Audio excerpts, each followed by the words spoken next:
मुरली है अमृत की धारा, है धारा जो देती सुखों का सहारा। मुरली है अमृत की धारा, है धारा जो देती सुखों का सहारा।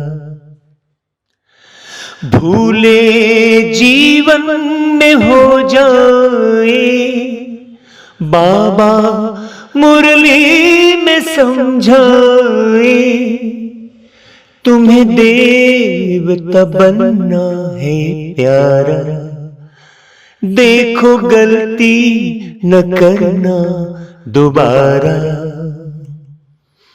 मुरली है अमृत की धारा, है धारा जो देती सुखों का सहारा।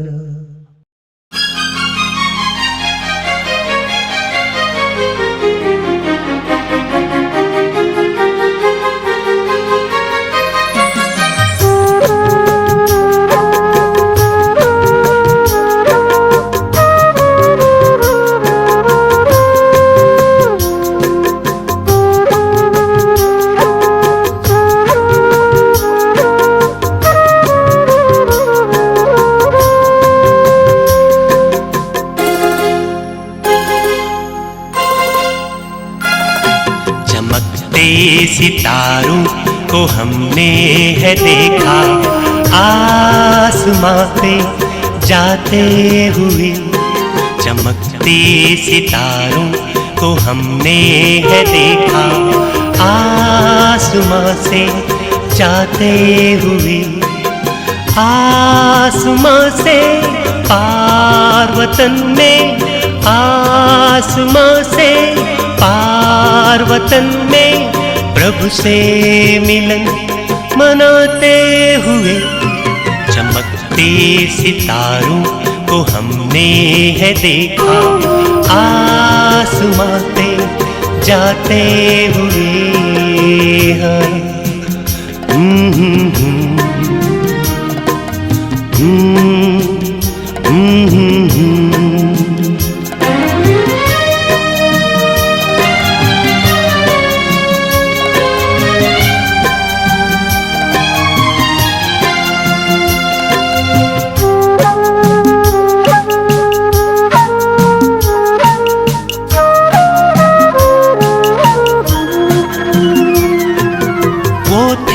कभी झुकटी में बैठे हुए एक सितारे,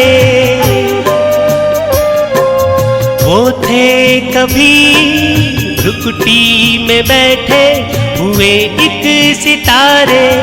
सारे जहां को उनने दिखाए स्वर्णिम युग के नजारे, स्वर्णिम युग के नजारे।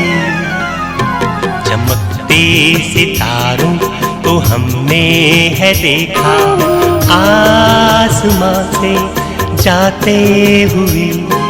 चमकते सितारों को हमने है देखा आसमां से जाते हुए।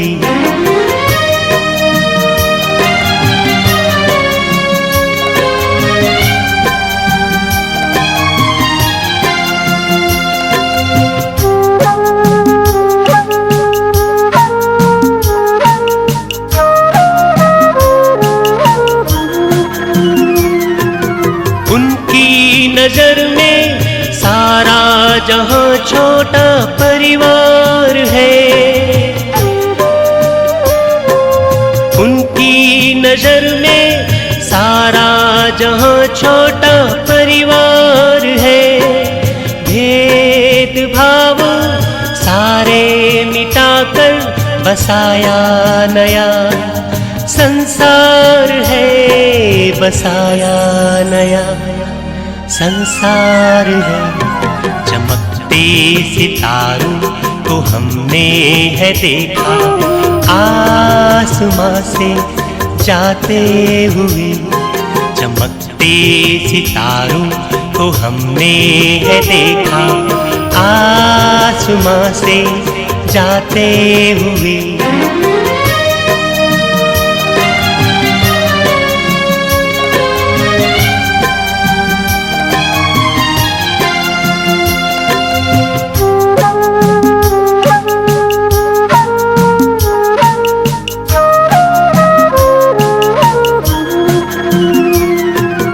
सागर जैसी शक्ति उनमें जहां को देते,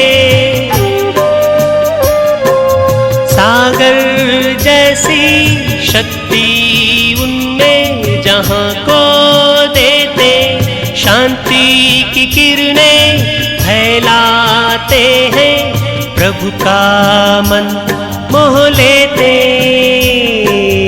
प्रभु का मन मोह लेते। चमकते सितारों को हमने है देखा, आसमां पे जाते हुए। चमकते सितारों को हमने है देखा, आसमां पे जाते हुए। आसमां से पार वतन में, आसमां से पार वतन में, प्रभु से मिलन मनाते हुए।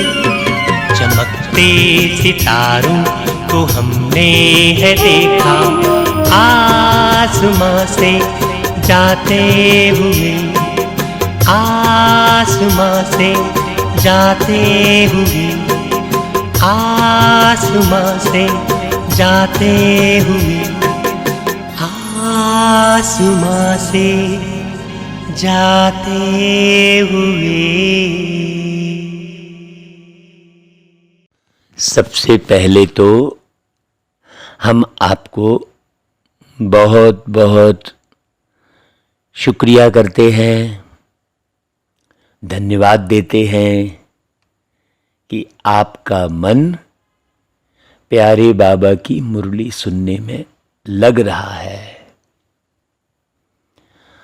और बड़ी लगन से आप मुरली सुन रहे हैं।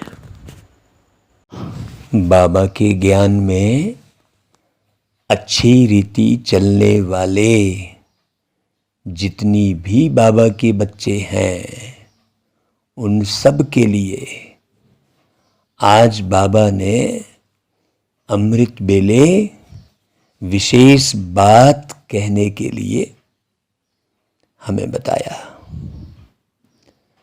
बाबा ने कहा कि देखो, आप बाबा के ज्ञान में चल रहे हो, तो बाबा ने जो समय निश्चित किया है ना, पुरुषार्थ का, कि इतने बजे आपको ये करना है, इतने बजे ये करना है, ऐसे करना है, इस तरीके से बोलना है, इस तरीके से देखना है, इस तरीके से सोचना है, हाँ, ऐसे खाना है, ऐसे भोजन बनाना है, ऐसे लोगों से बात करना है, ऐसे अपने घर में कार्य व्यवहार में रहना है, ये सब बाबा ने सिखाया है।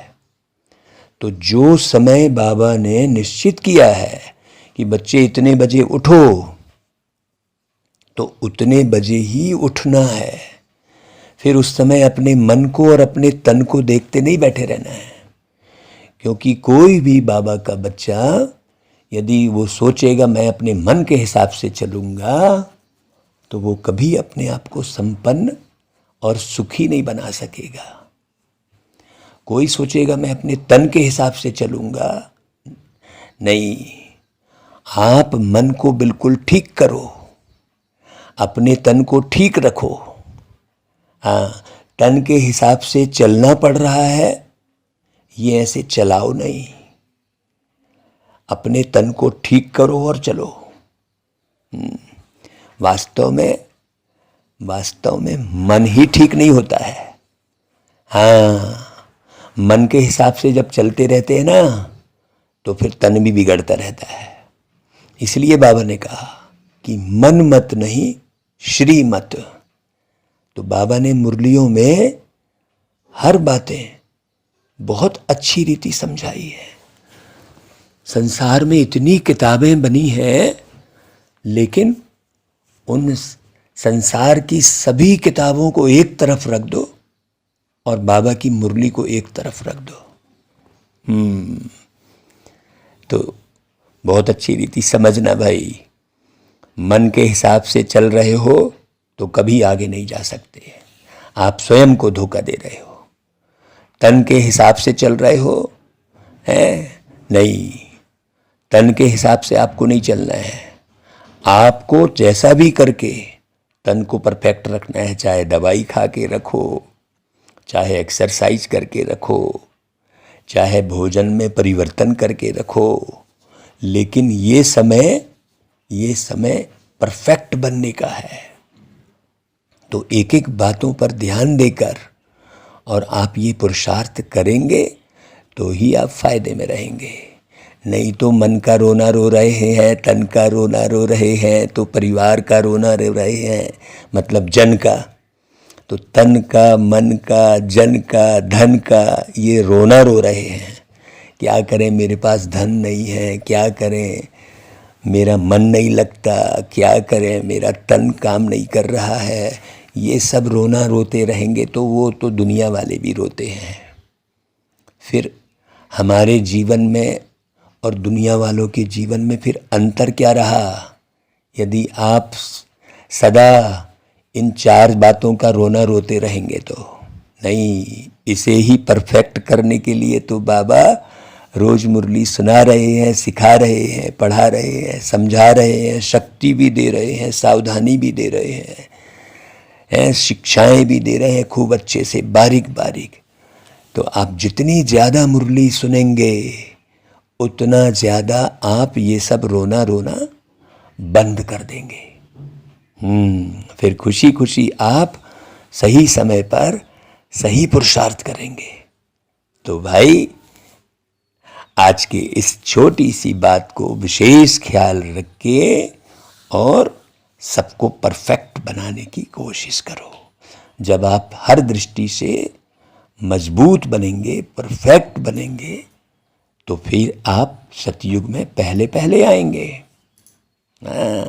सोचो भाई, बहुत गहरी बात है ना।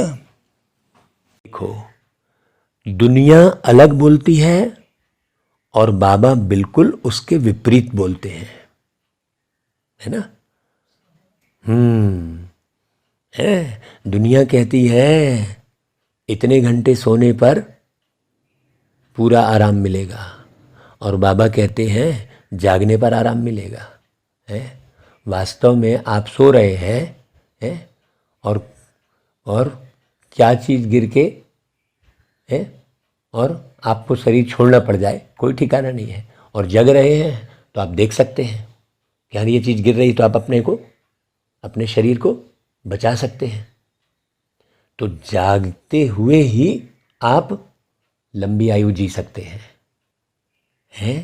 इसलिए ज़्यादा सोना नहीं, शरीर को रेस्ट के लिए जो बाबा ने टाइमिंग दी है, रात्रि 10 से सुबह 2-3 बजे तक, 4 बजे तक, ज़्यादा से ज़्यादा, है ना भाई। अब इसमें जो जितना जल्दी जागेगा वो उतना उन्नति को पाएगा। फिर आपको जो नींद का जो सिस्टम है और नींद के साथ जुड़े हुए शरीर के स्वास्थ्य का जो सिस्टम है, उसके लिए आपको खान पान पर भी ध्यान देना होगा कि इस शरीर में आप हैवी भोजन मत डालें। भारी भोजन डालने से शरीर फ्रेश नहीं रहेगा, मोटा होता चला जाएगा, चर्बी बढ़ती जाएगी, तो ज़्यादा सोने की आवश्यकता पड़ेगी, ज़्यादा जल्दी थकेंगे, है ना भाई। थकान कौन महसूस कर रहा है? आत्मा। क्यों जल्दी थक रही है आत्मा? क्योंकि आत्मा को ही वो पूरा मोटा शरीर ढो के चलना पड़ रहा है। आत्मा अति सूक्ष्म है, तो आत्मा को ही ढो के चलना पड़ रहा है, तो वो जल्दी थक रही है, उसकी सांस जल्दी फूल रही है। आत्मा कह रही है कि अरे मेरी सांस फूल रही है। आत्मा ही कह रही है ना भाई। आत्मा शरीर छोड़ के निकल जाए तो शरीर थोड़ी बोलेगा कि मेरी सांस फूल रही है। ये बड़ी सूक्ष्म बातें हैं। इसे अच्छी रीति समझने के लिए आप प्यारे बाबा की मुरली को 10 बार 12 बार पढ़ोगे तो फिर आपको समझ में आएगी, मन को लगाओगे। मन को प्रभु में लगा लो तुम, जीवन को दिव्य बना लो तुम, है ना भाई? सुनाया था ना ये गीत। संगम युग में प्यारे मीठे परम पिता परमात्मा, पारलौकिक परम पिता ना, निराकार, इसे अच्छी रीति समझना भाई, वो धरती पर आकर मन की बीमारी को इतने तरीके से ठीक करते हैं कि पूरे 2500 साल तन की बीमारी होती ही नहीं। वास्तव में पूरी दुनिया में जितने भी बड़े बड़े हॉस्पिटल खुले हुए हैं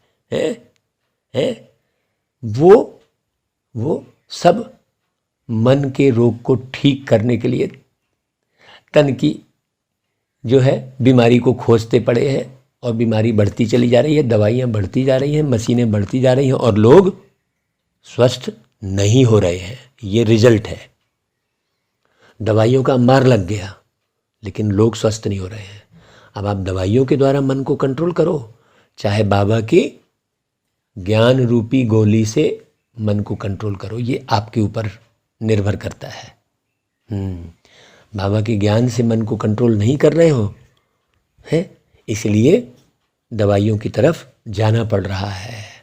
ऐसे गहरे ज्ञान की पराकाष्ठा में पहुँचे हुए मुझ आत्मा को बहुत सी आत्माएं मिली हैं साकार में, और सीखा है, उन आत्माओं से सीखा है, उन आत्माओं के द्वारा प्यारे बाबा ने सिखाया है।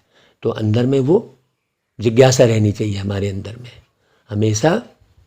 बाबा कहता है तुम हमेशा पुरुषार्थी जीवन है, अपने को महारथी मत समझने बैठ जाओ कि थोड़ा सा ज्ञान सुन लिया तो तुम अपने को सैकड़ों से ऊपर समझने लग गए। उसको बाबा ने कहा कि चूहे को मिली गुड़ की डल्ली, समझ बैठा पंसारी। समझना, अब चूहे शब्द का उपयोग किया है, मतलब चूहा काला होता है, मतलब माया अंदर घुसी पड़ी है? विषय विकार आत्मा में पूरे गहरे जमे पड़े हैं, और थोड़ा सा ज्ञान प्राप्त करके वे ज्ञान बघार रहे हैं? और उसी के लंबे चौड़े किताब और ग्रंथ और सब ढेर साहित्य बना लिए। किताबों से पटा पड़ा है संसार लेकिन ज्ञान एक भी नहीं। सोचो, तो बाबा की इन बातों को बहुत गहरे से समझना है। बुद्धि की सफाई मुख्य है। जब तक हम बुद्धि को साफ नहीं करेंगे बहना, तब तक हम जीत हासिल नहीं कर पाएंगे। बुद्धि ही वो पावर है जिससे हम जीत सकते हैं माया रावण को। ये जो ज्ञान मार्ग है, इस ज्ञान में ज्ञान की बहुत पैनी धार भी होती है, बहुत गहरी धार। इसमें बहुत संभल के चलना होता है, और इस ज्ञान की प्राप्ति भी बहुत ऊंची है, मंजिल भी बहुत ऊंची है, और रास्ता बड़ा पेचीदा है। एक तरफ खाई है, एक तरफ पहाड़ है। अगर गिरेंगे तो कहां के रहेंगे? एक तरफ पहाड़ है, यदि पहाड़ से गिर गए तो भी गए। तो एक तरफ पहाड़ है और एक तरफ खाई है। इसलिए अब तो सीधा चलने में ही भलाई है। आत्मा स्वच्छ हो जाए। जब आत्मा स्वच्छ हो जाएगी, जिसे बाबा कहते हैं दिल साफ तो मुराद हासिल, तो आत्मा स्वच्छ हो जाए, बहुत गहरी बात है। मन को स्वच्छ करना, बुद्धि को दिव्य बनाना और संस्कारों को बहुत ओजस्वी बनाना, उससे और आगे का पुरुषार्थ है आत्मा को स्वच्छ करना। जो आत्मा 63 जन्मों से मैली हो गई है, उसको स्वच्छ करना कोई साधारण बात है क्या भाई? है? जब आत्मा स्वच्छ हो जाए तो भगवान की सूक्ष्म बातें समझ में आने लगेंगी। तो रोज रोज जो आप मुरली सुन रहे हैं,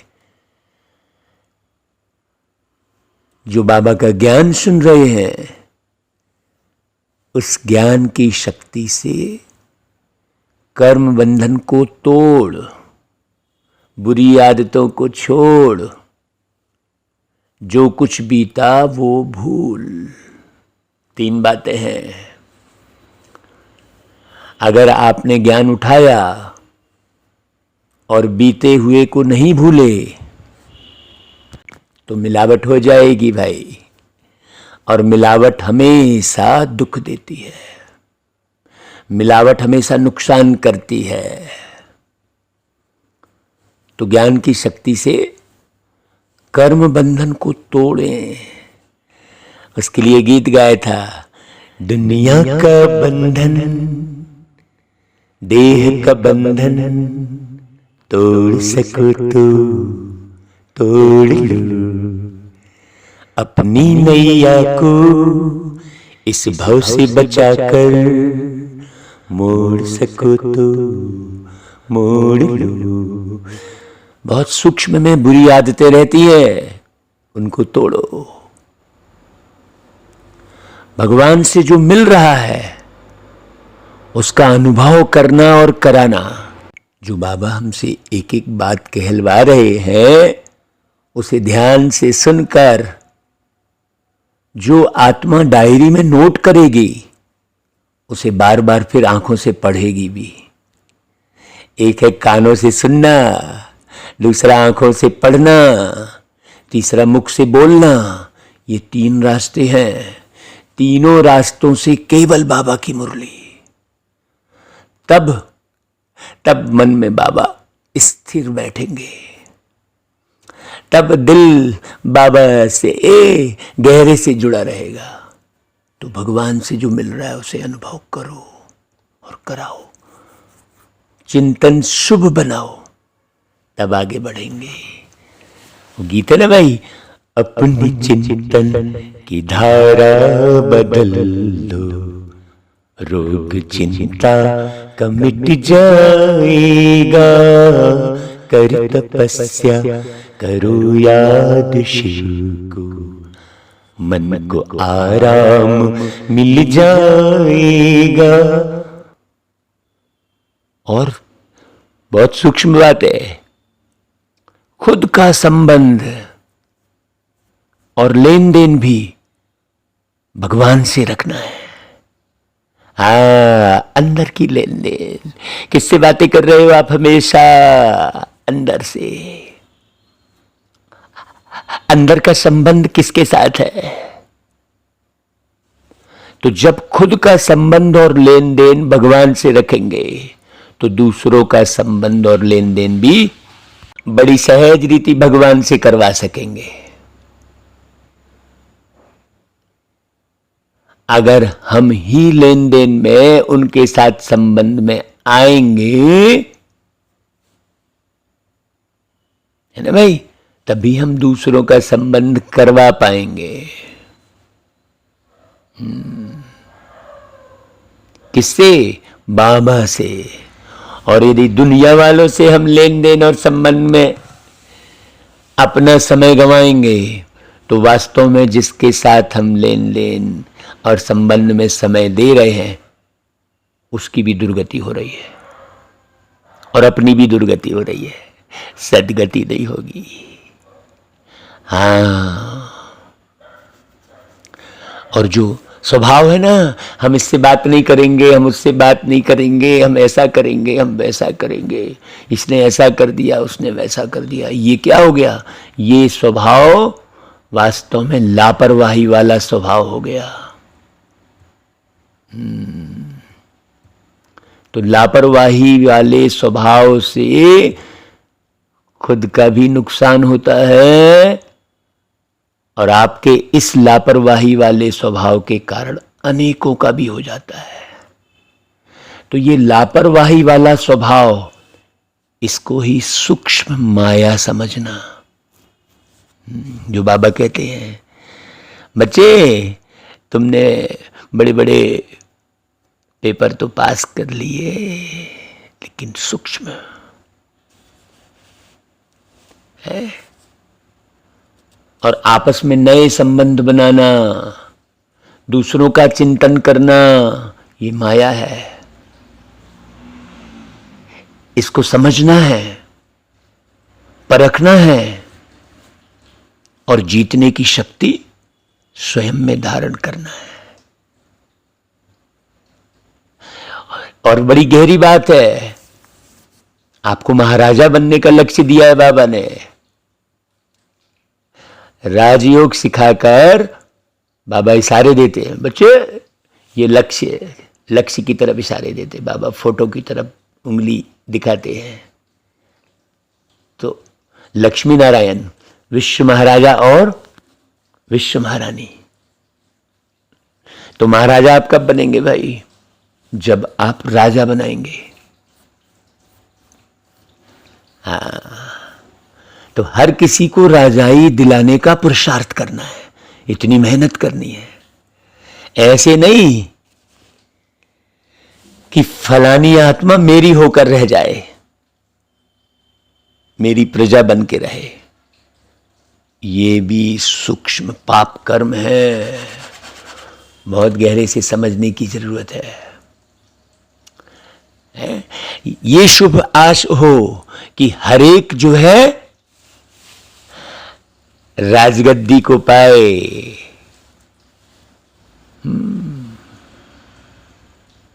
अगली पॉइंट, बहुत बारीक बात। अपने लिए, एक दो के लिए, विश्व की सर्व आत्माओं के लिए एक सा सच्चा स्नेह हो। जैसा तुम अपने आप से स्नेह रखते हो, वैसा सबके साथ रखो, पूरे विश्व की आत्माओं के साथ, चाहे कोई कैसा भी हो। आप अपने साथ कैसा स्नेह रखते हो? कुछ भी गलती होती है तो चला लेते हो अपने लिए, और दूसरों से गलती होती है तो नहीं चलाते हो, नाराज हो जाते हो, खिन्न हो जाते हो।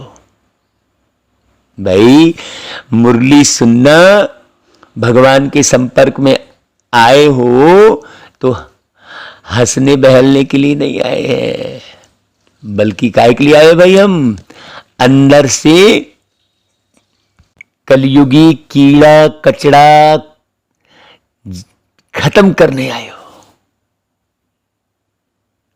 सच्चाई से बेहद का वर्षा लेने आए हो, है ना भाई? तो इस गहराई को बहुत अच्छी रीति समझना है। बड़ी गहरी बात है। बाबा की बातों में बहुत सूक्ष्मता होती है, बहुत सूक्ष्मता, बहुत अच्छी रीति समझना भाई। अच्छा भाई, ओम शांति।